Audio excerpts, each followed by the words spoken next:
church. Good evening. Oh, come on. Good evening, church. Good evening. A little better. What? All right. Let's pray.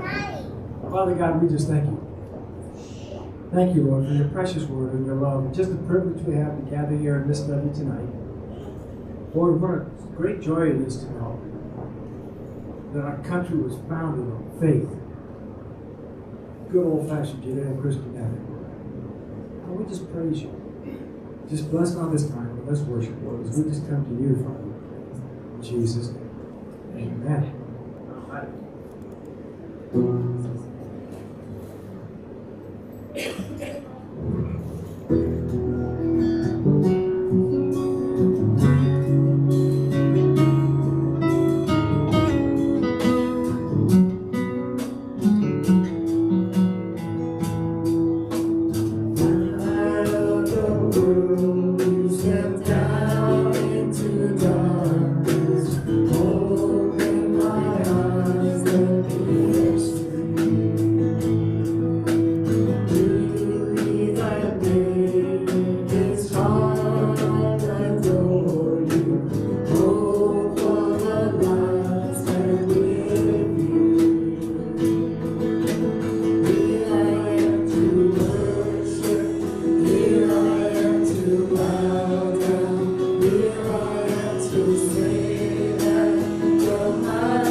Greet each other.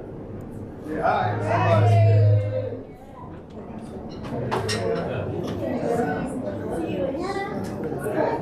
Don't touch that.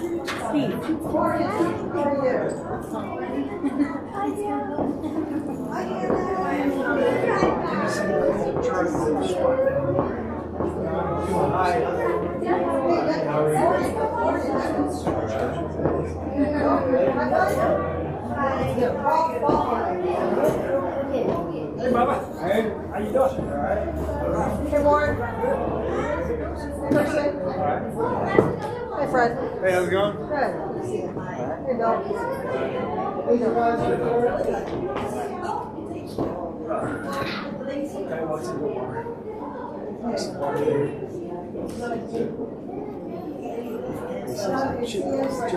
Again. Pete something just this is a big based on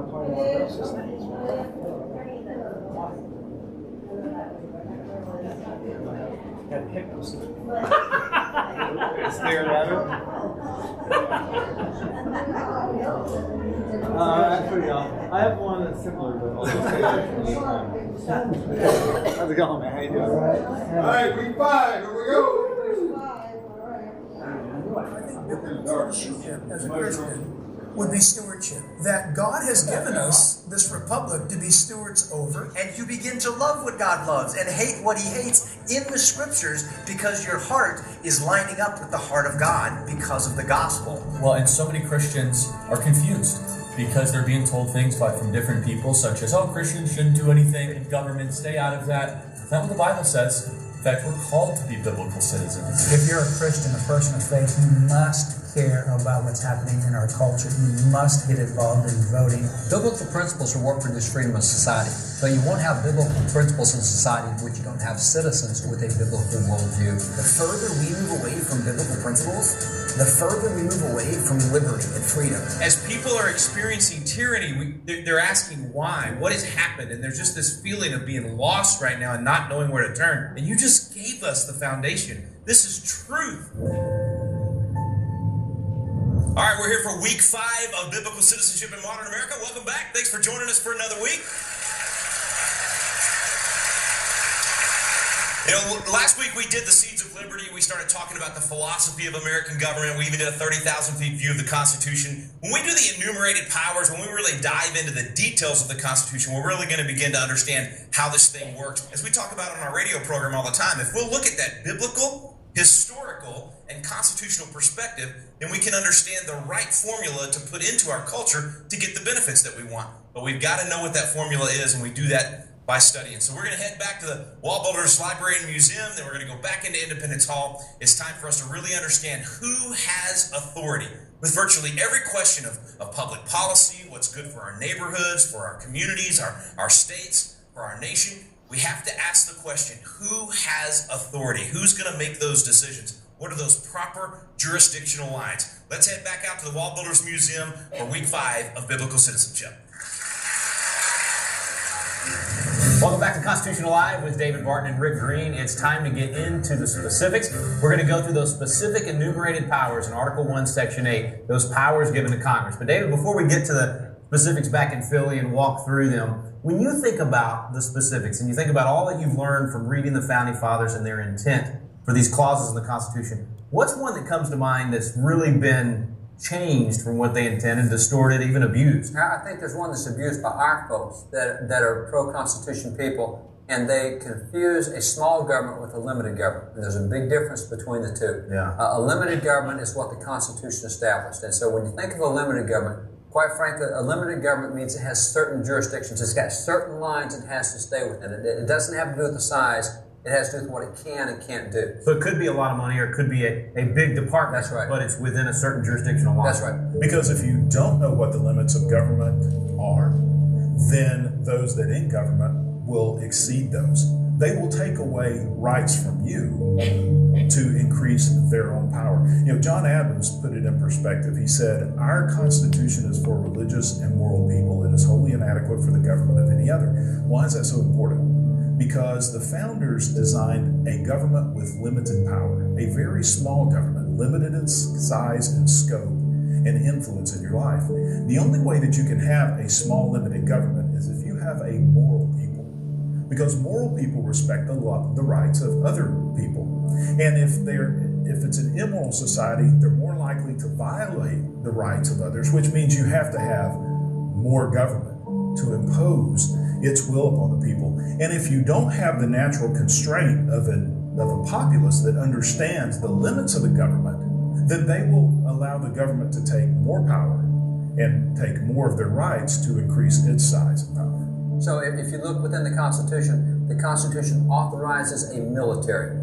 Now, if you're going to have a military that will defend 330 million Americans it's going to have to be big and abroad, it's not going to be small. Yeah. It's a limited government because it's limited to that military, but it's not a small area. The same, the Constitution says the president can appoint ambassadors, can make treaties with foreign nations. That's why we have a State Department. That's one of the 4 original cabinet level departments the founding fathers knew we needed. We've got 257 embassies across the world. In the United States, we're one of 195 nations, and that goes up and down every year at the UN. 257 embassies, that's not small. And it's not small. So your State Department's going to be big, but it hasn't crossed over those jurisdictional lines. It's still limited to the things we define. Post office. Article 1, Section 8 says that Congress will establish post offices and post roads. We got 31,000 post offices because we have one in every community. That's not small, but it's limited. So that's limited government. And if we make the mistake of confusing limited government with small government, you get really frustrated. You want to understand it. Limited government means, hey, there's a certain set of lines you cannot cross, and those jurisdictional lines. And I'll give you a way this used to work, because we already talked in previous programs about the 6 principles of the Declaration, one of which involved inalienable rights and moral laws. And one of the moral laws that we had dealt with the issue of marriage. Now, this is really easy to understand. Jesus has a quote out of Matthew 22:21. He says, "Render to Caesar that which is Caesar's, to God that which is God's." In other words, there are certain jurisdictions. This is not a separation of church and state verse. There's certain, we talked earlier that, you've got a gray Dodge pickup, I got a red Ford pickup, I want yours to be a red, so I can't do that. I can do that which belongs to me, I can't do that which belongs to you. There's certain areas of authority. Certain areas of jurisdictional lines, and Caesar can't be a god. It can't get in, so Caesar's got to recognize those lines. And so what's with that, a good example of that is the marriage issue. Because if you take the marriage issue itself, back in Genesis 1 through 3, when God created everything, He said, this is good. But He got to man and woman and a family, He said, this is very good. And then Jesus has the same opportunity with His disciples, and they were asking about divorce, specifically no-fault divorce, which is what the law allowed then. He said, hey guys, don't you remember how it was back at the beginning? He said, don't you remember that there was one man, one woman, and that's what God put together? He said, what God's put together, let not man divide asunder. And so Jesus in that passage in Matthew 19 reaffirms that marriage is the lifelong union of man and woman. Okay, so that's God's definition. That is part of the moral law. That was actually part of the common law in the 7th Amendment of the Constitution. This is enshrined in the Constitution through the common law. So you have that. Now what happens is in previous generations, government would never even think about redefining marriage because that's not part of its jurisdiction. It's already defined. God's already done that. There is something higher than government, that is God. And so government, it's not the government wouldn't have anything to do with marriage. It's their job to uphold it. Their job but it would be outside. They'd be getting across those limited government jurisdictional lines if they started tinkering with it and changing the definition to be something it wasn't. Let me take you to a court case that happened in this. 1913, the case is called Grigsby versus Reed. Actually, this is the Supreme Court of Texas. And the question was, can we have civil unions? In other words, there's religious weddings or God weddings. Can we have secular weddings as well? Can we do a second? I mean, you religious people do what you want to do, but we secular people. Here's what the court said, and real clear. They said marriage was not originated by human law. This is not something we came up with, therefore we don't have the right to regulate it. They said when God created Eve, she was a wife to Adam. They then and there occupied the status of husband to wife and wife to husband. So the truth is, the civil government has grown out of marriage, which created homes and population and society from which government became necessary.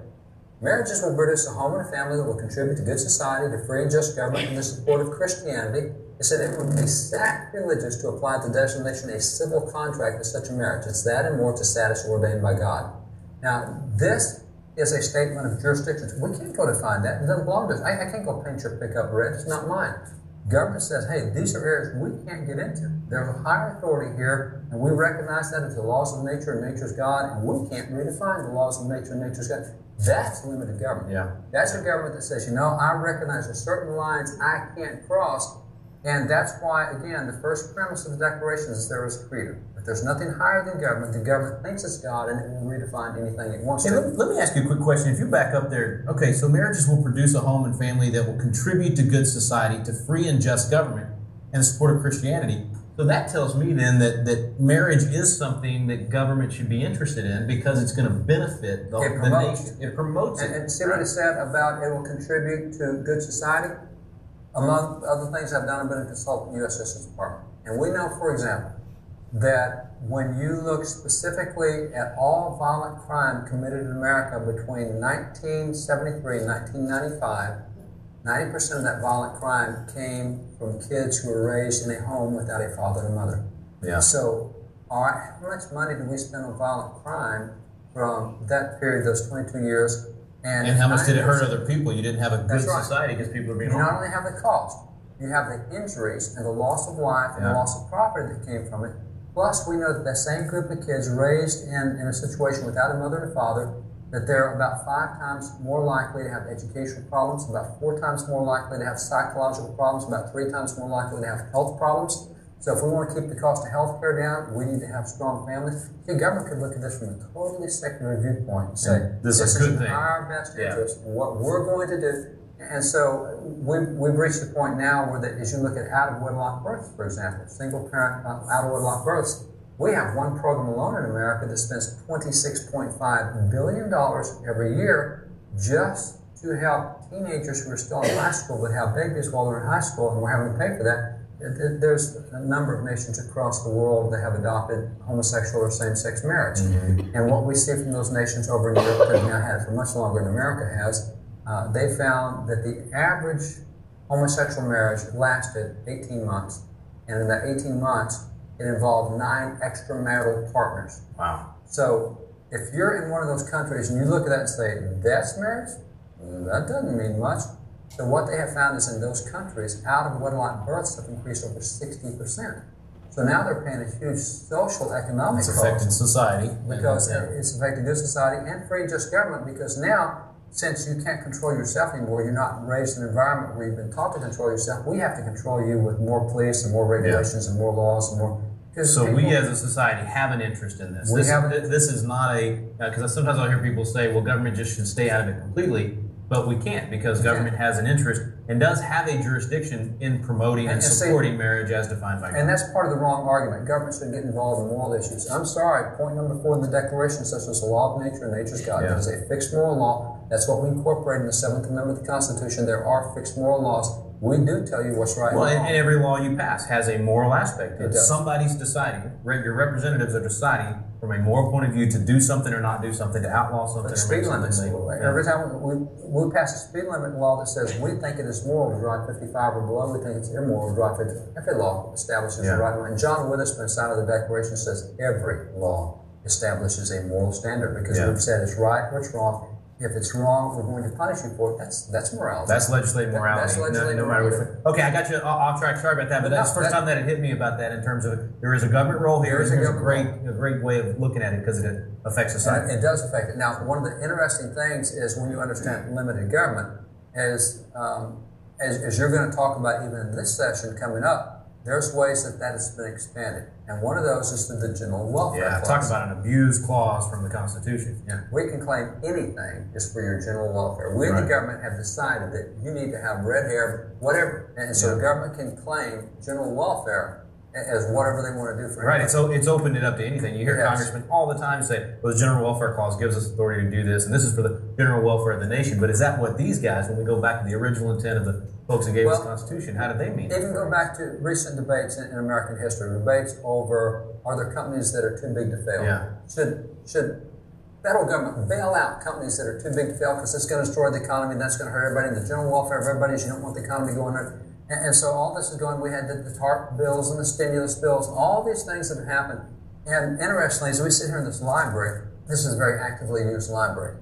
This is not a museum type thing where all this stuff just sits there. You guys are always researching and writing new books and taking information, putting it online. And we have people come through all the time. It is a museum of sorts, but it's a working library. Yeah. And so it's a working museum. And so I remember very distinctly in the middle of that TARP stimulus bailout kind of stuff as we were looking at, oh my gosh, insurance is about to go under, real estate's about to go under, the automotive industry's about to go under, banking's about to go, we got to bail them out because if they go under, it'll destroy all the jobs in America.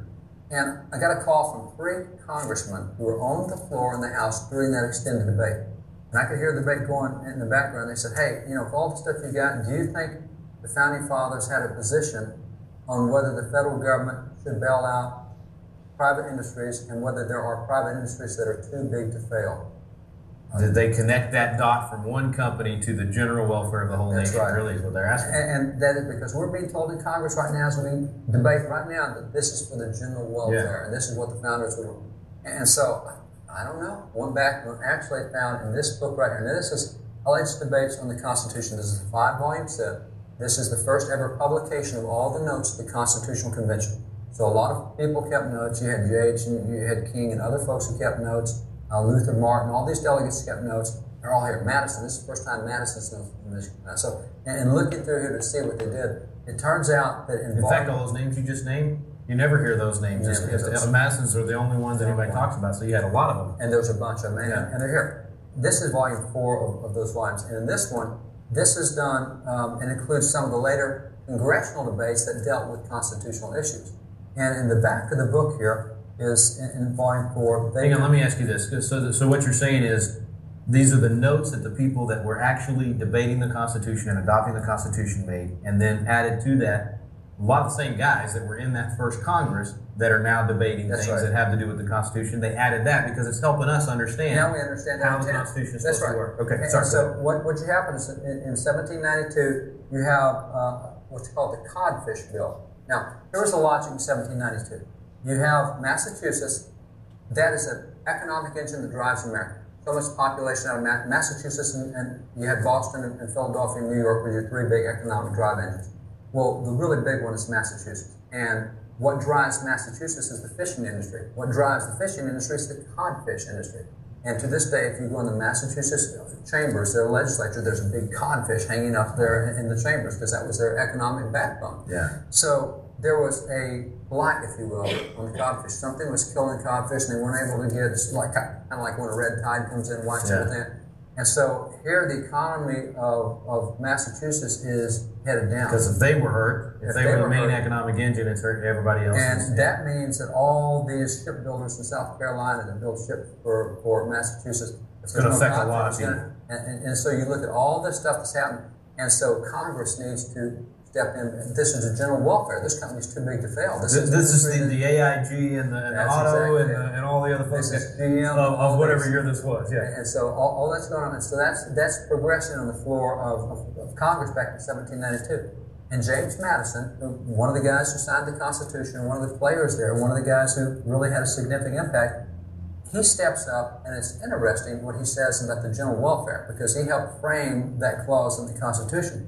And he said, wait a minute, guys. He said, if you're going to use the general welfare clause to apply money to anything, he says, if Congress can employ money indefinitely to the general welfare, and if they're the sole and supreme judges of the general welfare, they may soon take the care of religion into their own hands. It says, they might appoint teachers in every state, county, and parish and pay them out of the public treasury.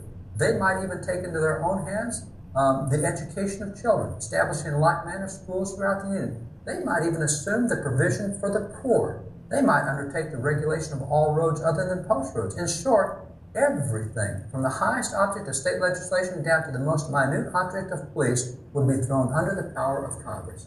My parents worked hard to leave the legacy of America for my generation. And somewhere, our generation decided that our baubles and our trinkets and our 2 jobs, dual income, being so busy in the barrenness of a busy life, that we would relegate the educating of our children to someone else, and we wouldn't even hold them accountable or attend those school boards or see what they're indoctrinating them with. So we just went after all the things.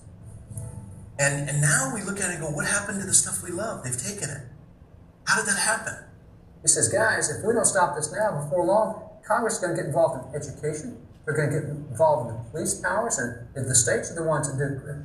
You know, it's interesting, even the police area, at the time of the Founding Fathers, there were only 3 felonies that were federal because they were listed in the Constitution. You had piracy and you had treason and stuff. Now there's nearly 3,500 federal felonies. So he's not saying that these things could happen and that that's good. He's saying if we go down this road, guys, this is bad. States are going to have nothing left. Yeah. And states are supposed to be in charge of education. Soon Congress will be. States are supposed to be the ones to deal with religion. Soon Congress will be dealing with religion. All based on general welfare being distorted. And so called these guys back on the floor of Congress and said, yeah, codfish debate. Been there, done that. We've decided that the founders decided that the General Welfare Clause is never to be interpreted to say something's too big to fail, it has to be built. We talked in the very first session about how that they use general principles that are applicable across time. Yeah. And yeah, they had horses and no internet back then, but guess what? That principle is still as timeless today as it was 200 years ago. Whether it's cod fishing or AIG or any other big company. It works.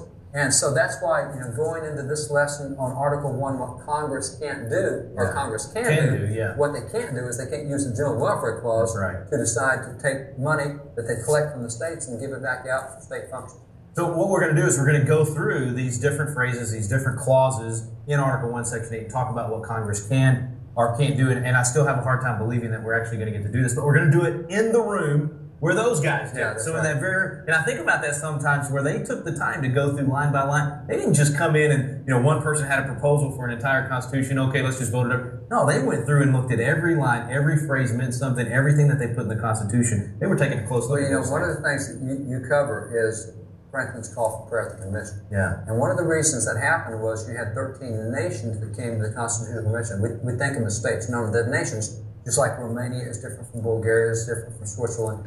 And when they came in, they all had their own plans. You had the Virginia plan, you had the New York plan, you had the Connecticut plan, you had the New Jersey plan, and guess what? If you're from Georgia, you didn't want the New York plan. If you're from New York, you didn't want the Virginia plan. And that was the problem they got into, and that's why it was falling apart, because they didn't come in with the written Constitution. They came with their own separate agendas, and that's where Franklin says, guys, we got to get God in the middle of this, or this thing will fail, and future generations look back to this as an example of the futility of the wisdom of man. He said, we got to get God in this.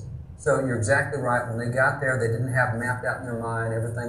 They came with agendas that they had to set aside, and they went for the common good. And in doing that, they came up with timeless principles that we still get to use today. Let's go look at them one by one. We're headed back to Philadelphia to walk through Article 1, Section 8 and identify those enumerated powers of Congress.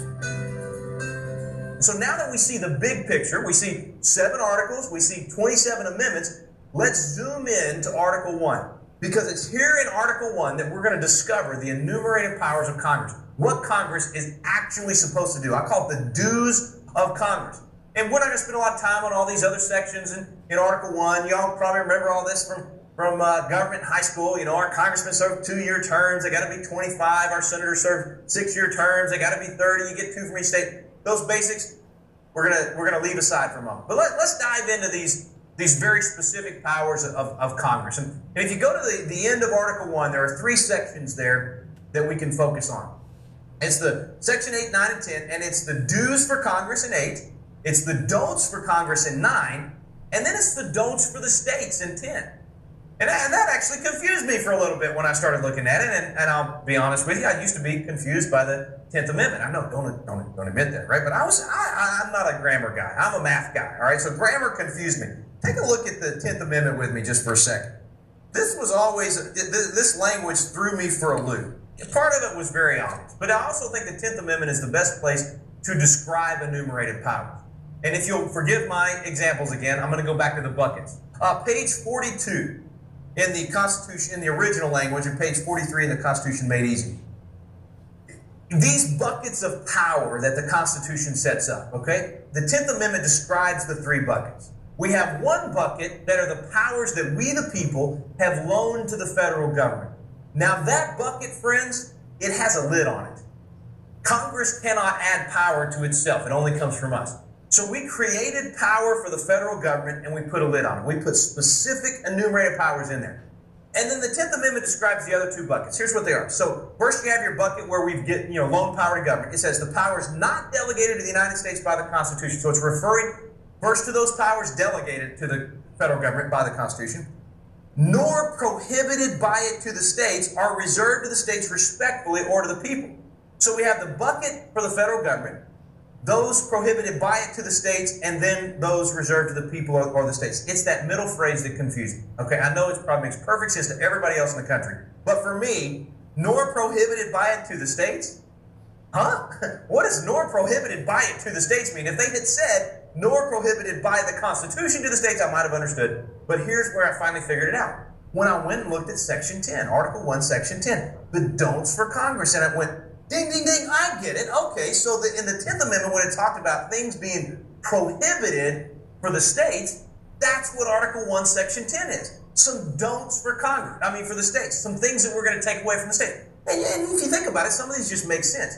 You don't want the states negotiating treaties with foreign nations. You got 50 different treaties with foreign nations. We want only the federal government to do that. So there's a list of things in Article 1, Section 10 the states are no longer allowed to do. And so we have our bucket of powers given to the federal government, our bucket of powers taken away from the states, nor prohibited by it to the states. That's that bucket. And that's, of course, things that will be in the bucket for the federal government. Everything else, it says, are reserved to the states respectfully or to the people. So if we didn't give that power to the government, through our Constitution, through our representatives, if we didn't take it away from the states, man, everything else is ours. Everything else is left to the people and to the states. And that means that that lid is supposed to be secure and tight, and the only way you open that lid and put a new power in Congress's bucket is if we amend this document. Article 5 is the only way to do it. That's why the 18th Amendment opened the lid, put a new power in, and then later with the 21st, we cracked that lid open, pulled some of that back, and then closed the lid again. Our problem today is that Congress has opened the lid on its own, and it's adding all kinds of powers and new departments and everything else that's not in Article 1, Section 8. And we the people, are the ones that are going to have to put that lid back on. I would suggest taking some of those powers back before putting the lid on, but it's our job to get them back in their proper place. And so that's why we're going to look at what they're supposed to be doing. Article 1, Section 8.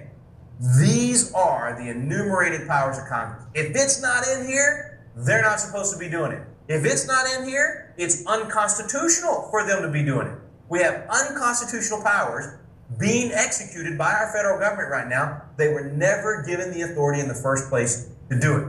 So we've got to rein them in. The only way we can rein them in is if we know what the proper powers are first. So let's look in that bucket and see what those powers are. First, right off the bat, much as I don't like it, the Congress shall have power to lay and collect taxes. All right, so they can. And of course, you've got to have the ability to do that. They can lay and collect taxes, duties, imposts, and excise. Why? To pay the debts and provide for the common defense and general welfare of the United States. Now, here's a fundamental question. What does Congress have the power to tax for? What do they have the power to spend money on? This question was debated early by these guys, obviously, when they did the Constitution. And even within the first few decades, when people tried to start opening that lid and adding some powers for the federal government, others that had been part of the debate said, whoa, time out, I was there. You're not supposed to do that unless you amend the Constitution. So let's take a look at this phrase we already mentioned, general welfare. Now, general welfare today means I can pass anything in Congress I want because I'm helping the general welfare. I'm providing for the welfare of the people. And that tends to be the actions coming out of Washington, D.C. What did these guys say it was supposed to mean? Take a look there on your screen. When you look at the language in Article 1, Section 8, general welfare does not just suddenly appear by itself. There's no individual sentence that says, oh, federal Congress does anything that's for the general welfare of the people. It's in the context of this longer phrase that says what? To pay the debts and provide for the common defense and general welfare of the United States.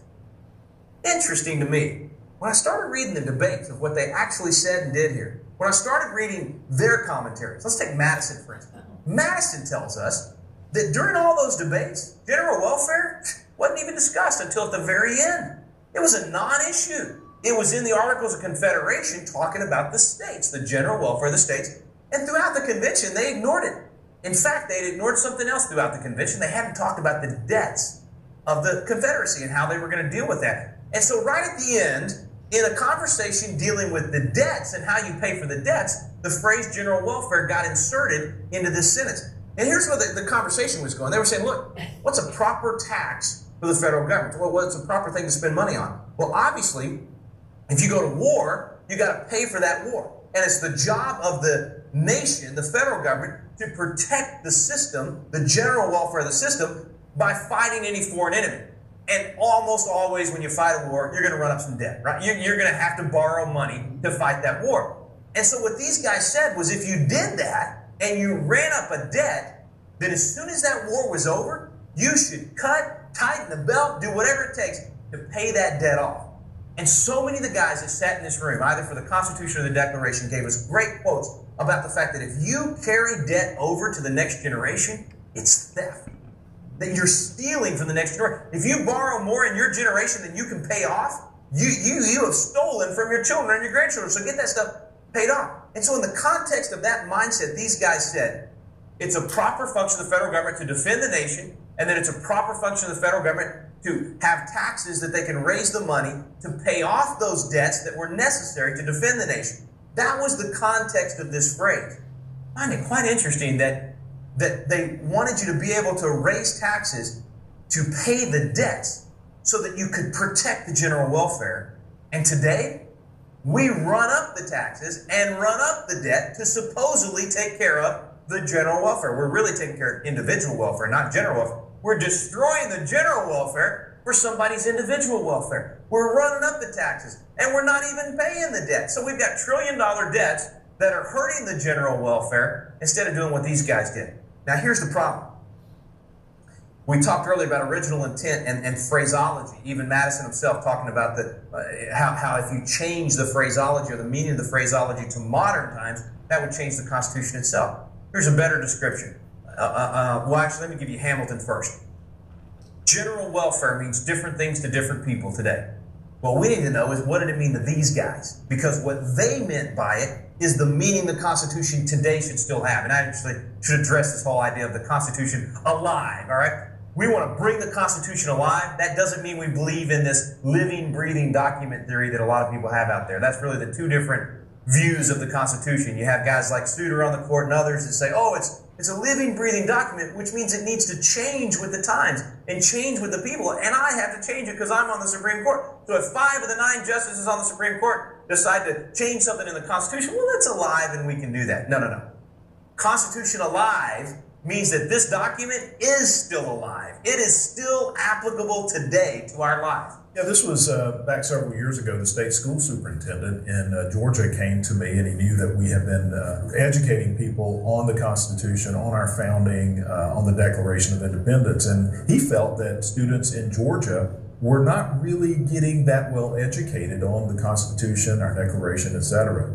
And so he wanted to do a video project that was professionally done, and he got Georgia Public Broadcasting to actually do the filming of this short feature. I think it's about 15 minutes, called It's My Constitution. And it still plays on September the 17th, or as close to it as possible, when Georgia actually recognizes Constitution Day. They play that in every school, or at least they're supposed to. And the whole aspect of that was to engage with young people to say, this isn't the government's Constitution, it's your Constitution.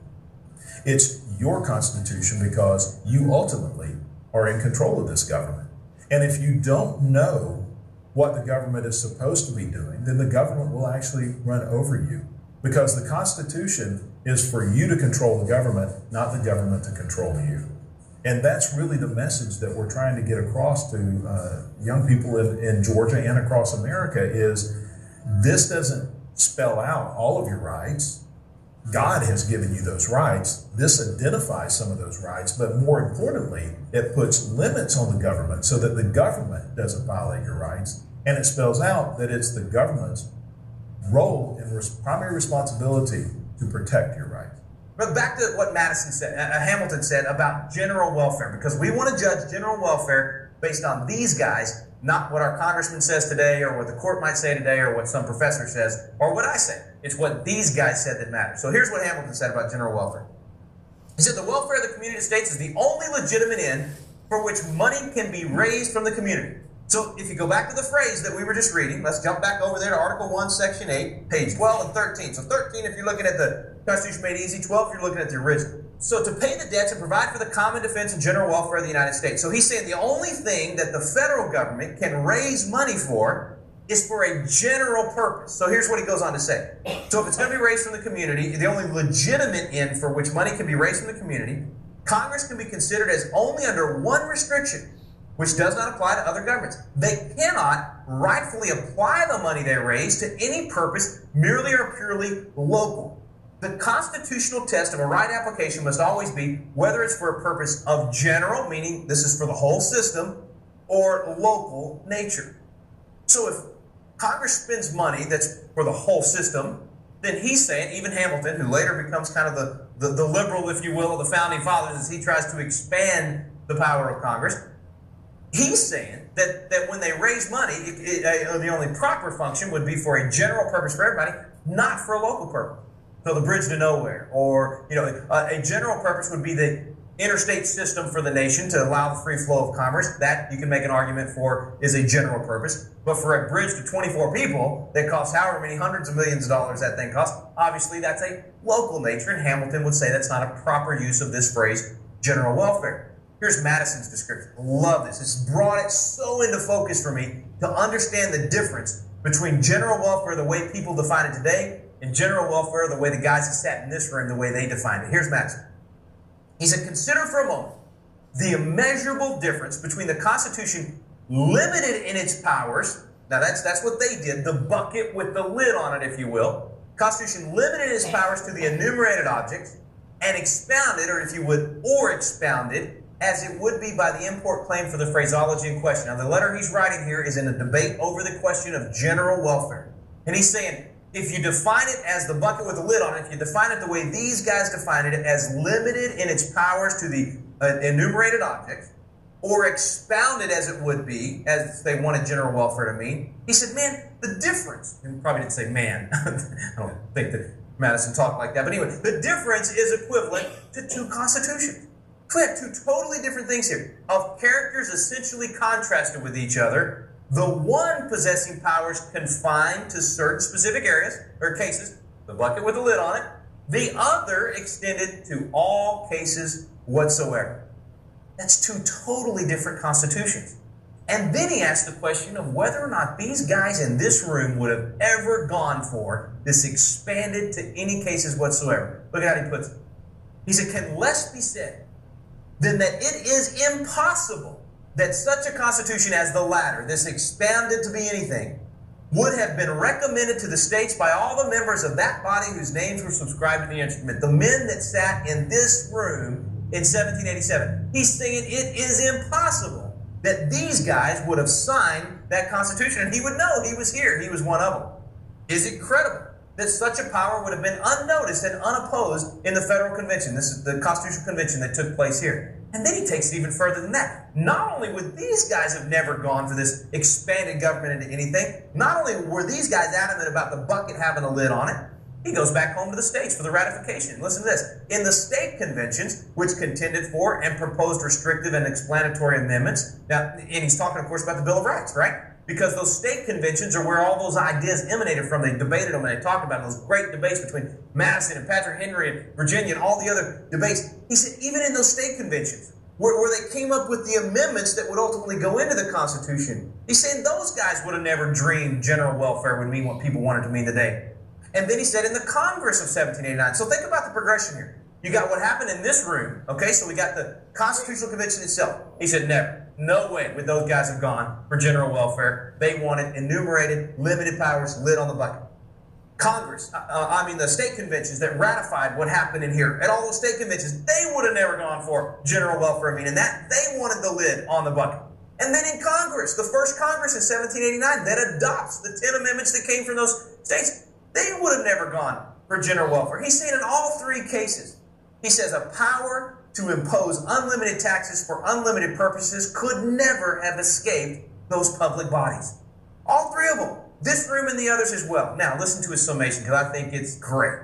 He says the Constitution is a limited one, possessing no power not actually given. Now, even a country boy from Dripping Springs can understand that. No power not actually given. There is no power in the Constitution that is not actually given. So the bucket, we gave them these powers, we put a lid on it. We cannot let them add power to that. Why? Why did those guys sit in this room and for months debate the smallest? I mean, look, they listed every little thing they wanted the federal. Turn the page there and look at that. Post offices and post roads. They even took the time to list that they could build roads. Now, friends, it was the middle of the summer. In Philadelphia, it was hot. Man, they had the windows shut off, the doors closed, didn't want anybody listening to what they were doing. They were wearing those, 15 layers of clothes they wore back then. These guys were sweating it out, let me tell you. And here they are in that heat, sweating it out, and they're willing to take the time to list every little thing that Congress could do. Why? Why would they do that? I'm asking, why would they do that? Limited government and a distrust. What's the rest of that quote say? Carrying on the face of it a distrust of power. These guys didn't trust power any more than you and I do. They understood the nature of man, the depravity of man, that if you give power to somebody, Jeremiah 17:9 says, the heart is evil, no man can know it.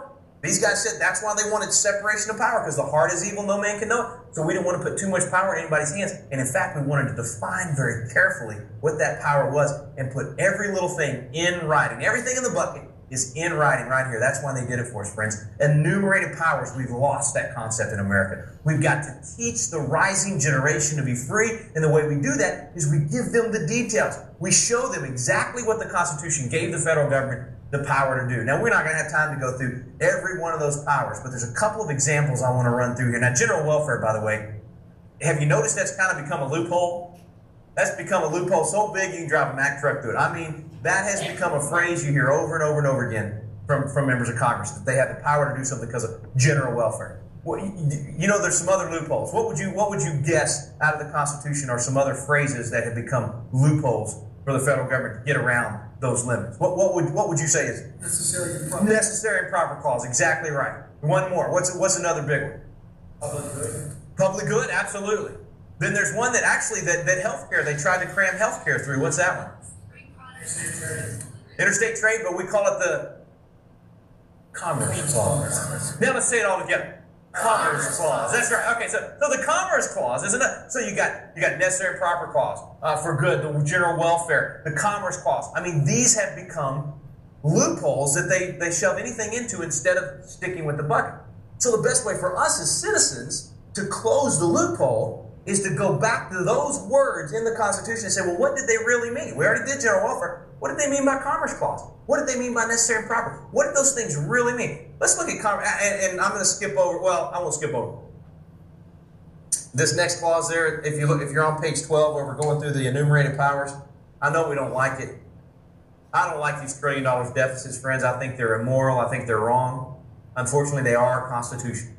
That phrase says to borrow money on the credit of the United States. It's one of the powers we put in the bucket. And of course, we want them to be able to fight wars. At some time, you know how close we were to amending that part of the Constitution? We almost had a balanced budget amendment, 1999. Anybody know? How close were we? You got it right there, man. One vote. One vote. We could have had it with one more vote. Don't tell me your vote doesn't count.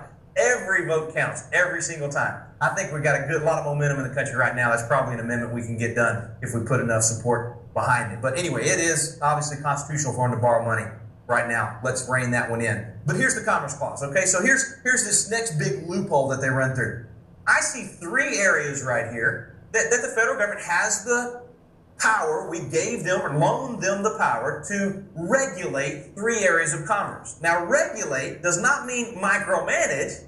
Back then, it meant to make regular. So it doesn't mean they get to micromanage it. It means they actually get to make it regular, which is back to this idea of general welfare. It's back to the idea of protecting the system itself. And in commerce, what's the system you want to protect? The free flow of free enterprise, right? So in order to do that, we gave them the power to be the negotiators, if you will, in these 3 areas of commerce. 3 areas only. Number 1, we said they can regulate commerce with foreign nations. We already mentioned we don't want 50 states negotiating with these countries and having 50 different treaties. So we let the federal government do that. Fair enough. Second category, and among the several states, as Thomas said, that's interstate commerce. So that interstate commerce that crosses a state line, you could say that the federal camel nose is under the tent. We loaned them the power to, in some way, make regular commerce across state lines. Now, that doesn't mean micromanage. What it means is we're not going to let one state abuse another state in terms of free enterprise. For instance, in Texas, we've really, over the last few decades, increased our agriculture in the area of vineyards and having wineries all around Texas, and it's actually become a big part of our agriculture. Well, California, obviously huge in that, right? Well, Texas legislature cannot pass a law that says, well, we really want to help these guys with these vineyards in Texas be able to do better in their sales, so Texans can't buy California wine anymore. We're going to impose a blockade. That's why we want a commerce clause in the Constitution, so that the federal government can say to Texas, no, you can't do that. We want the free flow of commerce because we believe in the free market. And we believe that if you allow that free market to flow, everybody's going to be better off. So that's a legitimate function of the federal government. And then the last category with the Indian tribes. So you've got sovereign Indian tribes. You ought to have the nation of the United States negotiating with them and not all these individual states in terms of commerce. So there's your three categories: foreign nations, interstate commerce, and your Indian tribe. I'm just curious, why is it, if I'm going to put a new bathroom in my house, let's say I'm going to do a little remodeling, I'm going to add a new bathroom, I'm going to remodel a bathroom. If I call up Joe the plumber up there in Ohio and I say, hey Joe, would you come in and do my bathroom for me? And he says yes, he's going to come, so he's going to bring in tools, he's going to bring in some guys. I got some interstate commerce going on now, right? So the feds actually have an opportunity to make regular this transaction. What if my wife says, you know, honey, I was looking online and they've got this beautiful, fancy, foo-foo toilet in France that I want to order. It's only $1,200, baby. And she's going to order this thing from, now the federal government's got an international, right? We got a foreign nation involved, so now they can make regular the transaction of my remodel in my house. So they got two opportunities. What happened if Joe the plumber calls me and said, Rick, man, I got 15 tea parties I'm speaking at this month. There ain't no way I can get down there to do your bathroom. You're going to have to find somebody local. So I can't get Joe the plumber from Ohio, so I hired Joe Smith down the road in Dripping Springs, Texas. He's going to come do it. No tools coming in from out of state. No labor coming in from out of state. We don't have interstate commerce going on anymore. My wonderful, brilliant, gorgeous, amazing wife, as always happens, makes a brilliant decision and says, you know, honey, that'd be really foolish of us to buy that $1,200 toilet from France when Lowe's has one for $79 going to work just fine. So being as brilliant as she is, she decides we're going to do that. We don't have France involved anymore. No more international commerce, right? No more foreign nations involved. So we don't have foreign nations. We don't have interstate commerce. Why is it that the federal government gets to tell me how much water's got to go through my toilet? What kind of light bulbs I got to have in my bathroom? How wide my door's got to be? I mean, it's ridiculous. It must be because Joe Smith there next door is Choctaw. Or because, thank you, somebody got that. Or because I'm part Comanche. I'm assuming because of me having some Comanche blood that the federal government has decided that any transaction is with an Indian trust. Surely that I can't figure it out because there is no reason for the federal government to have anything to do with the commerce that is not fitting into any of those three categories. And you know what's really sad? The courts got this right for a long time. They slapped Congress down, slapped their hand for years when they would try to expand, open up the lid, get a new power, expand and do commerce that was not in those three categories. And then all of a sudden, they started kind of rubber stamping what would come out of Congress. And you remember why. It was FDR. He had the switch in time to save 9. He was going to pack the court and all this stuff. And all of a sudden, they decided, well, we said a little while ago, minimum wage, you couldn't do that because that doesn't fit into the Commerce Clause. But now we're going to let you do that. And then they started letting them regulate this and regulate that. And now, you know how bad it's gotten. It's gotten so bad that the Wickard v. Filbert case, this is where a guy is farming. He is raising his own crops. He is not selling them to anybody. He's consuming them himself. He's not buying them from anybody. So there's no commerce here, right? I mean, this would be like you having a garden in your backyard. He's not buying, said no commerce. Our court said the federal government could come in with all the weight of the Department of Agriculture on this guy and say, you have to obey all of we can regulate everything you're doing because it's commerce. You say, well, how is it commerce that's not crossing state lines? How is it commerce if he's not even selling anything and he's not buying anything? They said, well, had he bought those crops down at the farmer's market, it might have affected the price of commerce. I mean, the price of those crops. Had he sold his crops down at the farmer market, it might have affected the price, and therefore this is somehow going to have some related. If you connect enough dots, it will impact interstate commerce. Friends, that's where we are. That's how far we've gone from the plain language. I mean, is anybody confused by those three categories? Anybody confused by the plain language of the Constitution? And yet, because we've gone away from what these guys told us to do, we no longer interpret that language by what they said. We let some judge somewhere else twist it a little bit, then twist it a little more, and twist it a little more. You know how bad it is now? The whole idea of taking health care through the Commerce Clause, the federal judge that initially said it was unconstitutional, he said the reason is because not only did Wickard v. Filburn allow us to regulate commerce or regulate activity that was not commerce, not only did it go so far as to allow us to regulate activity that was not commerce, what this law does is it allows us to regulate inactivity that is not commerce. And do you get how bad that is? That means we can regulate anything you do or don't do. And that's what the court said was such a bad idea. And by the way, one good thing that came out of the Supreme Court decision on health care is that Justice Roberts actually said no to using the Commerce Clause for health care. So he put the brakes on this slippery slope we've gone with the Commerce Clause. That was one of the good things that came out of it. In fact, he said, the path of our Commerce Clause decisions has not always run smooth, but it is now well established that Congress has broad authority under the clause. Hang on a second. Well established by whom? There a retired English teacher in the room. Is it whom or who? Well established by, let's just go with whom because it makes it sound smart. I don't know. Well established by whom? I mean, just because the courts have said that the Commerce Clause gives broad discretion to Congress, that doesn't mean it's so. That doesn't mean that's what these guys wanted. And when you go back to what they said, they did not want it to give them broad discretion. So I completely disagree with the Chief Justice on this. It is not well established. It may be thought in their minds or well established in their circles, but not these guys that sat in this room. They'd be standing up and saying, oh no, you got that one entirely wrong. In fact, the four justices that dissented in the healthcare decision said this about how far this was going to go if we allowed this kind of expansion of the government. This is Scalia, Alito, Thomas, and Kennedy. To go beyond that, meaning going beyond what happened in Wickard v. Filburn, to go beyond regulating commerce activity that is not commerce under the Constitution, but to even go even further than that, they said, and to say that the failure to grow wheat. So remember what was happening in the case. This guy was growing wheat and consuming it. So there was an activity happening, and the feds decided that that was an activity they could regulate. What they're saying is now we're going to go beyond even that and say that the failure to grow wheat. So now we're not growing wheat. And the failure to grow wheat, which is not an economic activity or any activity at all, nonetheless affects commerce. So now this guy doesn't even grow his wheat, doesn't sell it down the street, and so now we're going to be able to regulate him. They said that is to make mere breathing in and out the basis for federal prescription.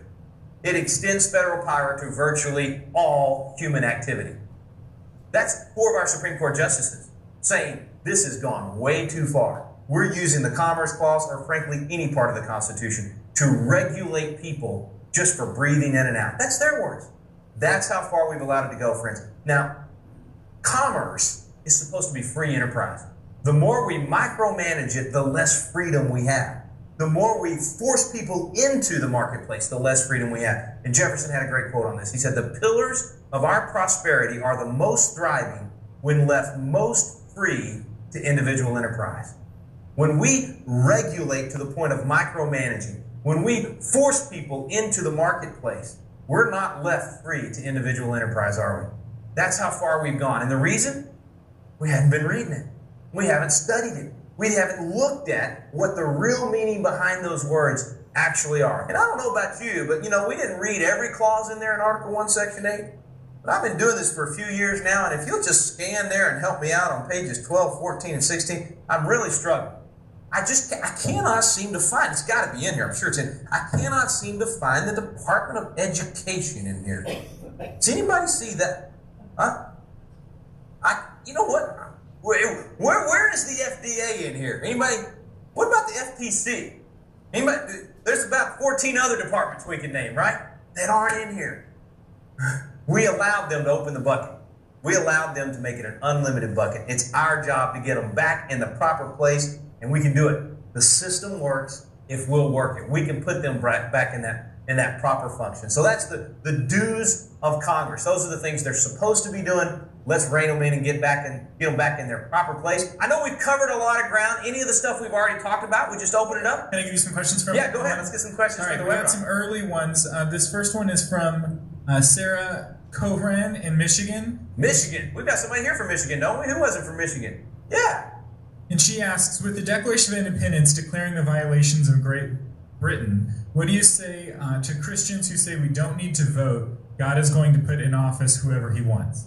Great question. You know, a lot of times people of faith will say, hands off. You know, if there's a higher being that's in charge of everything and raises up leaders and puts leaders down, then I don't have to do anything. And so the question from the webinar is, if these guys declared with the Declaration of Independence that Great Britain was so wrong, they were willing to take up arms against them, and these were clearly men of faith that shared that view that there was a sovereign being, then why should people of faith today get involved in government at all and try to do what we're talking about, rein in government, put it in its proper place, do our duty? What these guys said, well, in their particular case, in declaring independence and actually taking up arms, they believed that was self-defense, that it was just war under just war theory, because King George not only reneged on the agreements, but actually fired on the Americans. And so they believed that justified it. But they definitely believed that and I love, there's two of the guys in the first Congress by the last name of Muhlenberg. They were actually pastors that also served in Congress.